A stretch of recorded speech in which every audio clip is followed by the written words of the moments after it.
Good morning friend, এটা হলো fever খাতা। এই যে স্লাইডগুলো দেখতে পাচ্ছ, এগুলো প্রত্যেক মাসে আশা দিদিরা দেয়।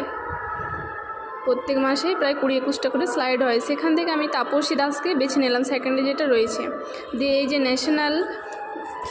National vector borne disease control program, এই ফরম্যাটটা আমাকে ফিল আপ করে এটা আমাকে টেস্ট করতে পাঠাতে হয়। তাই তাপসী দাসেরটা আমি তোমাদেরকে করে দেখাচ্ছি। প্রথমে হচ্ছে পেশেন্টের নাম লিখতে হবে, অর্থাৎ তাপসী দাস। তারপরে তার বয়স লিখতে হবে। এই যে দেখতেই পাচ্ছ স্লাইডে লেখা রয়েছে সবগুলোই। বয়স লিখলাম, জেন্ডার লিখলাম, ফিমেল না মেল, ফিমেল সেই জন্য ফিমেল লিখলাম। কতদিন ধরে ফিভারটা রয়েছে, অর্থাৎ 2 দিন রয়েছে। পি মানে হচ্ছে এখানে আশা দিদির দ্বারা হয়েছে, সেটাকে ডোনেট করা হয় পি দিয়ে। স্লাইড রিসিভ ডেট মানে হচ্ছে স্লাইডটা কত তারিখে আশা দিদি টেনেছে।